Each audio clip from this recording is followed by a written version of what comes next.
Budget దగ్గర పడుతుంది. ప్రతిసారిలాగానే ఈసారి కూడా మా సంగతి ఏంటి అంటూ నిర్మలమ్మ పద్దు కోసం ఆసక్తిగా ఎదురు చూస్తున్నాడు సగటు వేతన జీవి.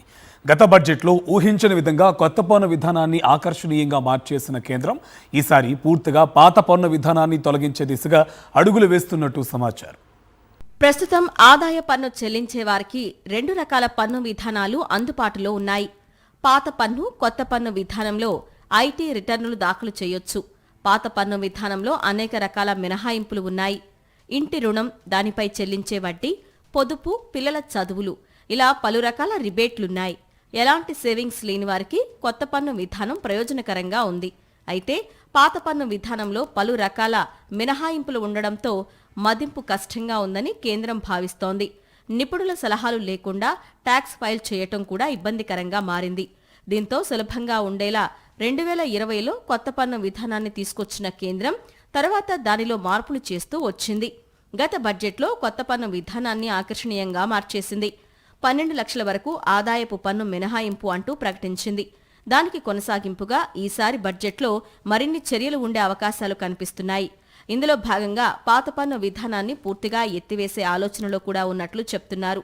మరికొందరు మాత్రం మినహాయింపులు క్రమంగా తగ్గించి ఆ తర్వాత దీన్ని ఎత్తివేస్తారని చెబుతున్నారు. అయితే పరిస్థితులు చూస్తుంటే పూర్తిగా పాత పన్ను విధానానికి మంగళం పలకాలనే కేంద్రం గట్టిగా నిర్ణయానికి వచ్చినట్టు తెలుస్తోంది. అందులో భాగంగా ఈసారి కొత్త పన్ను విధానంలో మరికొన్ని మార్పులు చేసే అవకాశం కనిపిస్తోంది. పన్ను స్లాబులను మార్చడం లేదా స్టాండర్డ్ డిడక్షన్ పెంచడం లాంటివి చేయొచ్చనే అంచనాలు ఉన్నాయి.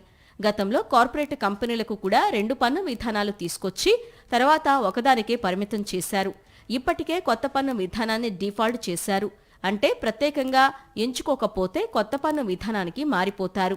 కొత్త పన్ను విధానంతో ఉద్యోగుల్ని మదుపు నుంచి దూరం చేసే పరిస్థితులు వస్తున్నాయని కొందరు నిపుణులు వాదిస్తున్నారు. దానికి సంబంధించి ఈసారి బడ్జెట్లో ఏమైనా ప్రకటన చేస్తారా అన్నది ఆసక్తిగా మారింది. ప్రస్తుత పన్ను విధానం ప్రకారం నెలకు ₹1,00,000 సంపాదించే వారికి ఎలాంటి ఆదాయపు పన్ను లేదు. మరో 75,000 వరకు స్టాండర్డ్ డిడక్షన్ ప్రయోజనం కూడా ఉంది. గణాంకాల ప్రకారం గత ఆర్థిక సంవత్సరంలో దాదాపు 72% మంది కొత్త పన్ను విధానాన్ని ఎంచుకున్నారు. ఈ ఏడాది అది ఇంకా పెరుగుతుందని అంచనా వేస్తున్నారు. దీని ప్రకారం చూస్తే వచ్చే ఏడాది పాత ఫైల్ విధానంతో ఆదాయ పన్ను చెల్లించేవారి సంఖ్య ఇంకా తగ్గుతుంది. కాబట్టి దాన్ని దశలవారీగా తొలగించడం వల్ల ఎలాంటి వ్యతిరేకత రాదని కేంద్రం భావిస్తోంది. భారీగా వ్యక్తిగత ఆదాయం ఉన్నవారే పాత పన్ను విధానం వైపు ఉన్నారని, మధ్యతరగతి మొత్తం కొత్త పన్ను విధానానికి మొగ్గు చూపుతోందని చెప్తోంది. ఫిబ్రవరి 1న నిర్మలా సీతారామన్ బడ్జెట్ ప్రవేశపెట్టబోతున్నారు. ఇది ఆమెకు వరుసగా 9వ బడ్జెట్.